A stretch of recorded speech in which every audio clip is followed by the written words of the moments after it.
My name is Dennis Peron, for the record. This is not about me. Rather, it is about the hundreds of thousands of people who are being denied a medicine for purely political reasons.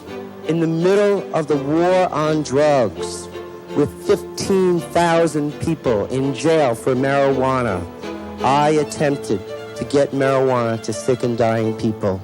I am convinced that marijuana is saving lives. Marijuana is an illegal drug under federal law, no matter what voters in California say. It's feared by the White House that they could literally open the door to the legalization of marijuana. Marijuana remains a dangerous drug. This is not medicine. This is a Cheech and Chong show.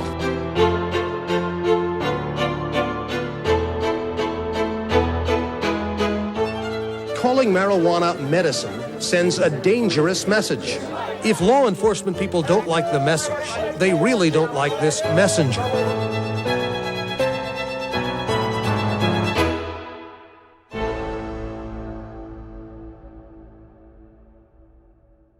You can't overestimate his influence on this movement. I shudder to think where we would be if there had never been a Dennis. Dennis really was the instigator of this movement. I mean, he launched it. He just decided to stand up for people who were shunted aside by society, and he became a voice.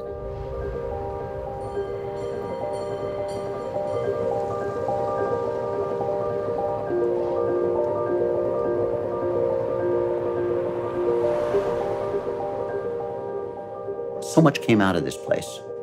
A lot came out of this in terms of marijuana activism. By the most passionate, brilliant people, organizing for a dream.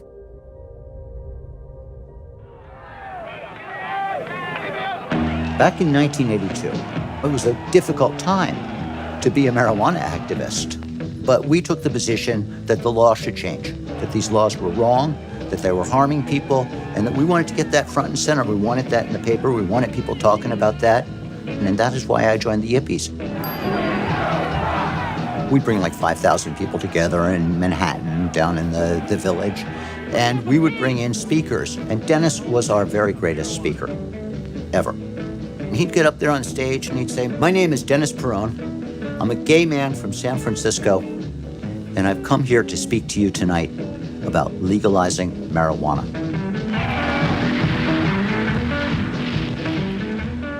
After the Vietnam War, Dennis had served 2 terms. It was 1971, I believe. Came back to Travis Air Force Base and came to San Francisco with a duffel bag, a short hair. And in his duffel bag, he had several kilos of really great cannabis from Thailand. And he set up shop here in the heart of the Castro. My name is Dennis Peron, for those of you who don't know who I am. I just got busted in July. I ran the Big Top Pot supermarket over on Castro Street in San Francisco. It was a terrifying time in America. Imagine the entire cannabis scene completely underground at all times. If you were caught, you could lose your job, you could lose your children. I'll tell you, I'm tired of being busted. And for that purpose, what I've done is I have started an initiative in San Francisco in the form of a policy statement. It reads, "We, the people of San Francisco, demand that the district attorney, along with the chief of police, cease the prosecution and the arrest for people involved in the transfer, the cultivation, or personal use of marijuana."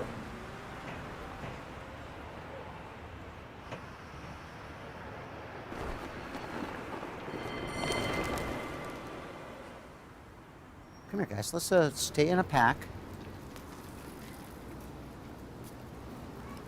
This has always been one of the most beautiful streets in San Francisco. Dennis used to love Ford Street. We always did. It's hard not to love this street. This is the first cannabis buyers club in the entire world, right there. This is where it all began. This is where Dennis Peron ran his underground club for a long time, and then eventually decided to come out of the closet and open it up and go public and sell marijuana to AIDS patients. Right here, this is the very first cannabis club in the entire planet. Started right here. When I arrived in San Francisco, the Castro, you had the people like me who are young gay people arriving and finding the one sort of home base of freedom where you could be you, the place we could go and be safe and free and live. But there was also that dark cloud. It was the AIDS epidemic. People are leaving in droves because there's this terror. It's this epidemic, this disease that no one knew much about it. The world was scrambling. So here you've got the gay community, you've got the AIDS epidemic, and you've got Dennis Peron, the most notorious drug dealer ever. Now we suddenly started seeing it as a therapeutic drug, something that could help our dying friends. And out of that came the effort to legalize cannabis. I was caregiver for my best friend who died of AIDS. He lived far beyond what his doctors expected him to, because I was able to go to Dennis's club and buy cannabis and bring it home. I was diagnosed with HIV March 5th, 1990. I just want to stick around, and pot's made all the difference in the world to me in helping me stay alive. A lot of people suffered, a lot of people died, and a lot of advances were made slowly. At that point, everybody in San Francisco was fully aware that cannabis was helping the AIDS community. And that's why they voted overwhelmingly in favor of Proposition P. It simply said that marijuana ought to be added to the list of medications that a person who's sick can obtain or use in California. It was real simple, real short, real to the point. It definitely opened an entire new chapter. First, it was the very first marijuana initiative anywhere ever. So all of a sudden, journalists and mainstream society had a reason to talk about medical use of marijuana.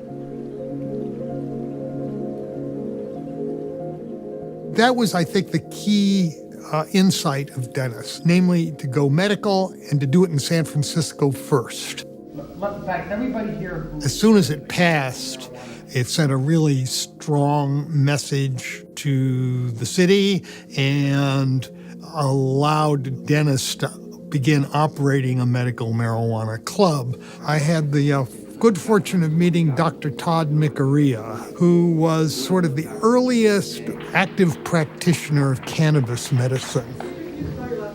We counted over 200 different conditions that he was finding his patients were benefited by cannabis.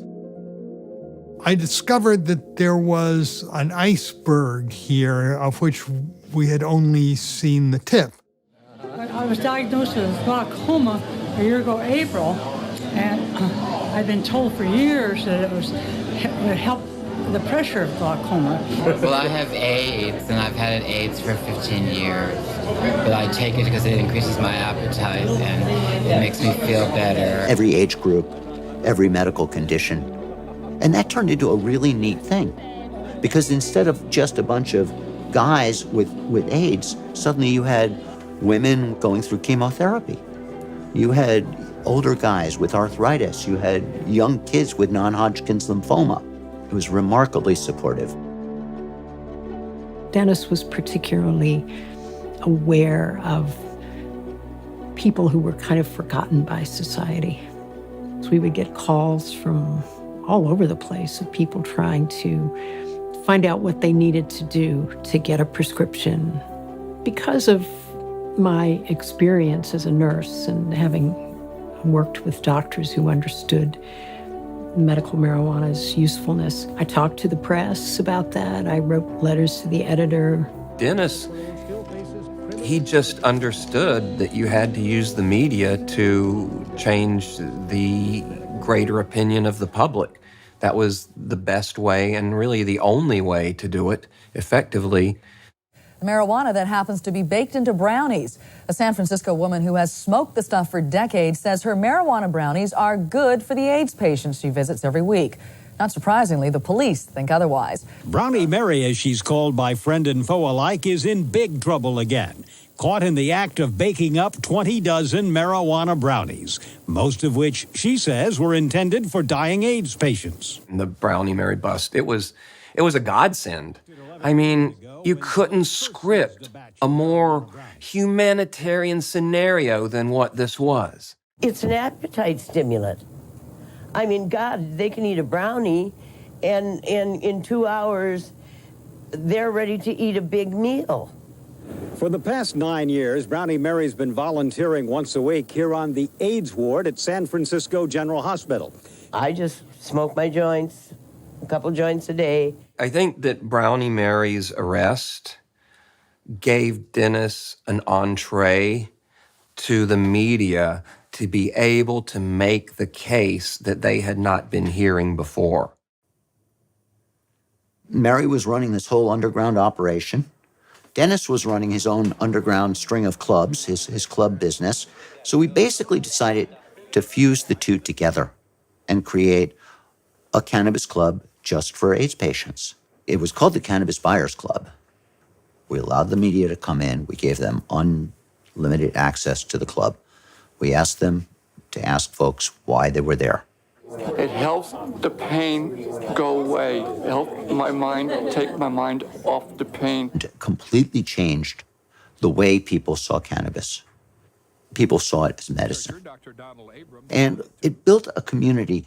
It built a very supportive community of people just basically supporting each other.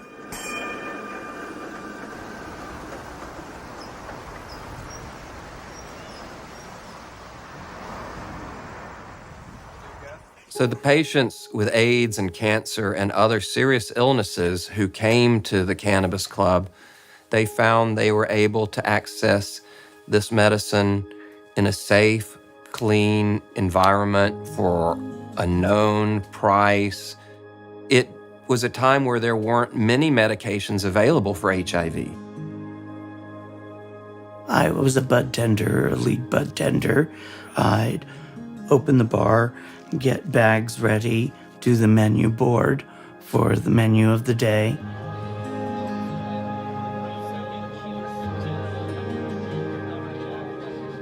You'd walk in, you'd see people sitting around on sofas and chairs. There was usually a big table, people hanging out, talking, listening to music.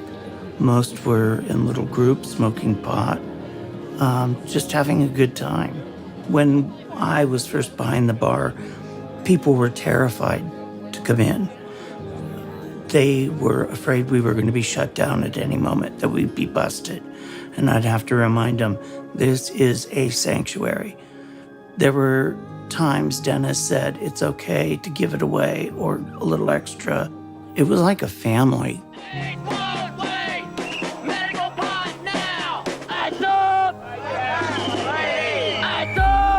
The AIDS Coalition to Unleash Power acting up at HHS, demanding that federal health officials legally unleash marijuana for medical use. Federal officials here in Washington insisting that marijuana is potentially very harmful. They're full of Now, this was a time when the government was claiming there's absolutely no medical use anywhere. 30% of Californians just knew the government was totally wrong. The basic concept, legalizing personal use, cultivation, and possession, was what became Prop 215. We put two bills on the governor's desk, and both were vetoed. When it came to marijuana in particular, they were dragging their feet. They just were not accepting the big picture the way we saw it. And this is where the initiative comes in. This is exactly why we have the initiative for situations like that, where you've got to go to the people. So it was this very exciting moment where we could actually get on the ballot in 1996. So he turned a lot of the resources of the club over to people going out and getting signatures. But you really needed hundreds of thousands of signatures. So we did need big money to come in. We were failing miserably. Mary went out and made a special plea to the New York Times saying, I want to live to see this happen. I'm getting kind of old. I'm holding on to life in hopes that this initiative makes it and that we change the law. They wrote this wonderful article, and for whatever reason, in the middle of our campaign, George Soros made a decision to support us. He's one of the richest men on the earth.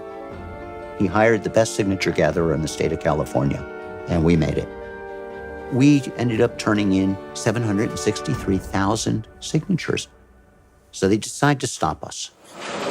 Last August, state drug agents under Attorney General Dan Lundgren raided the Cannabis Buyers Club, shutting it down as a public nuisance.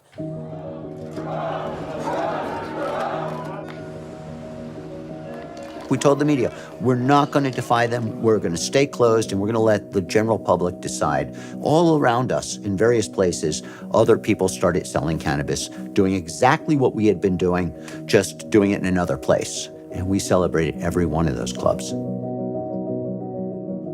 So election day, the media was staging out in front. And then at 8 o'clock, the polls close. And it doesn't matter what happens after that. You can show anything you want on TV after that. Nobody is going to change their vote.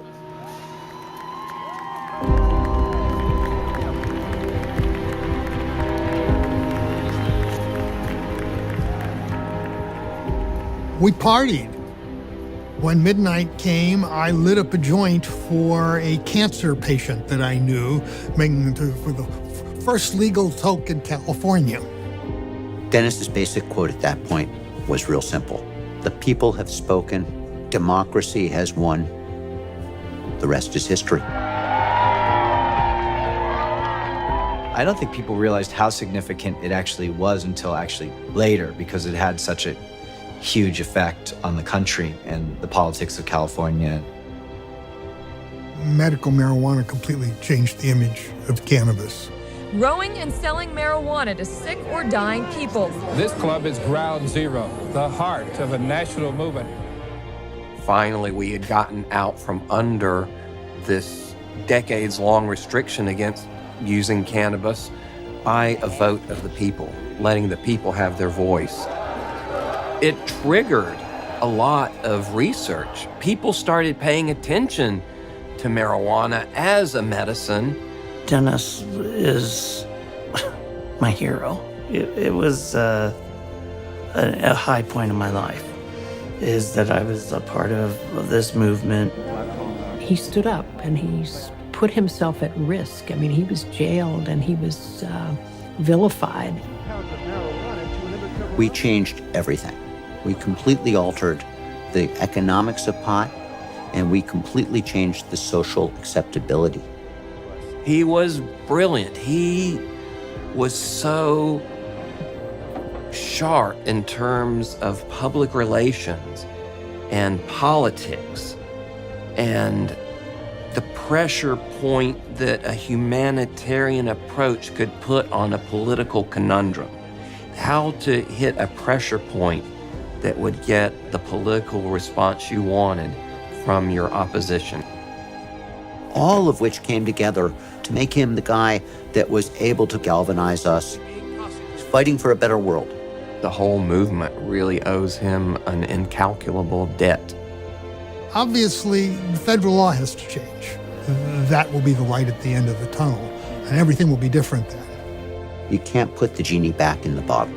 This is only going to go forward. You can feel it. You can see it happening. It's everywhere. I see a much healthier society coming out of this, as people have the choice to use cannabis if they want to.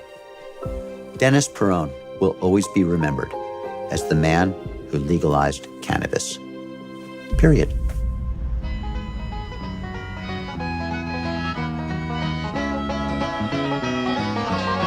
I'm gonna tell you the story of Dennis Perone, our neighborhood dealer, well liked and well known. His stuff was organic, it was always on sale, and now he's facing more time in jail. Tell me how many ways, how many times must we be the victims of victimless crime?